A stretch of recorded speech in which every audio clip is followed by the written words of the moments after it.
Hey everyone, welcome to the video. Today, we're back with a new episode on the best weapons for free-to-play players.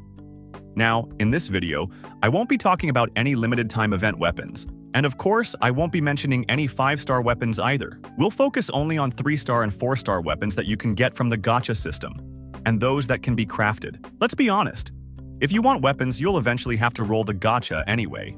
Before we get into it, don't forget to like, subscribe, and hit the bell icon. And for those of you who subscribed, I hope you get your favorite character within just 10 rolls. Alright, let's dive into it. The best F2P weapons in Genshin Impact. Let's start off with swords. First up, we have the Harbinger of Dawn. This sword is honestly kinda broken. If your character can keep their HP above 90%, the passive gives plus 28% crit rate at Refinement 5.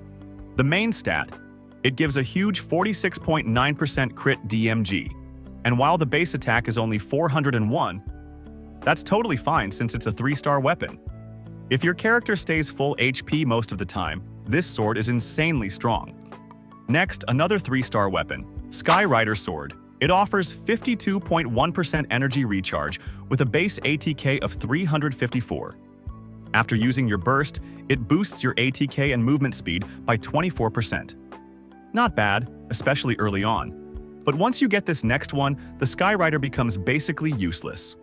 Favonius Sword, a 4-star weapon that's absolutely cracked.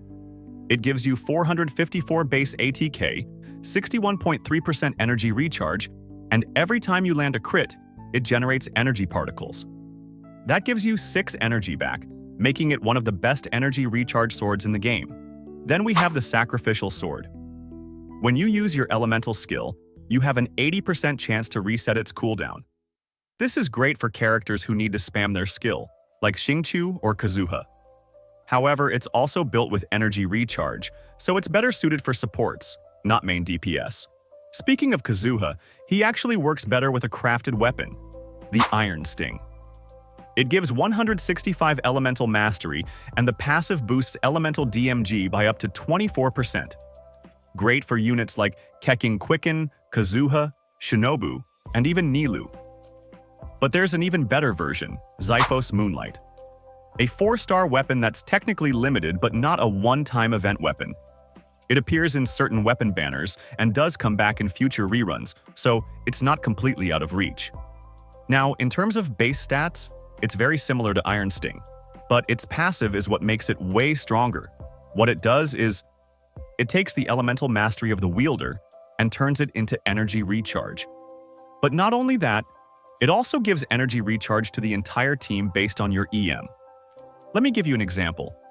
In the footage I'm showing you now, you'll see that my Nuvolette has really low energy recharge, and even Kazuha doesn't have much either. But once I equip Xiphos on Kazuha, his elemental mastery stays the same, but the energy recharge shoots up by a lot.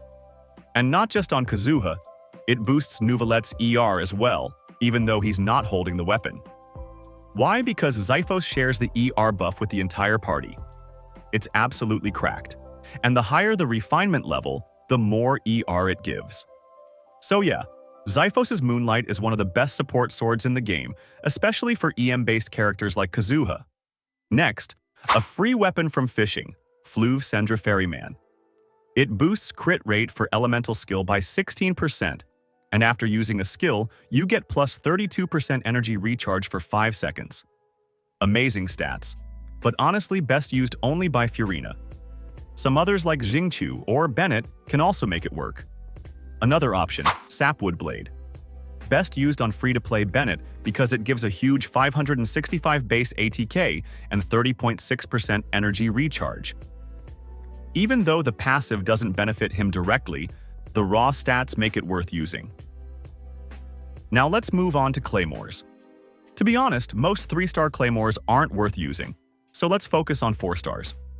First, Rain Slasher. This weapon increases damage against enemies affected by Hydro or Electro.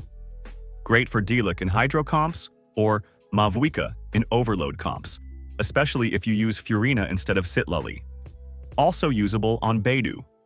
Next, the Earthshaker, a new favorite.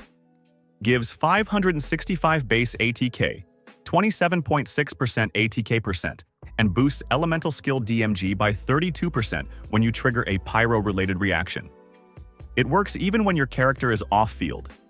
Good on Kinich, Navia, Mavwika, and more. Third, Tidal Shadow.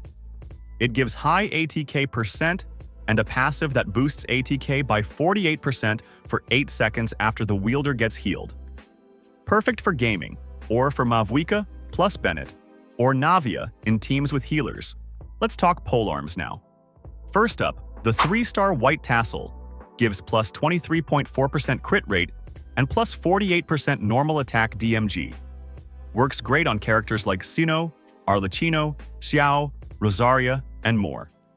Then we have the Catch, a free 4-star polearm from fishing in Inazuma. It gives 45.9% ER, 510 base ATK, and boosts burst DMG by 32% and crit rate by 12%. Best on Raiden, Xiangling, Rosaria, and usable on Thoma, Escoffier, Sinnoh, Zhongli, and Kachina. Next, Dragon's Bane.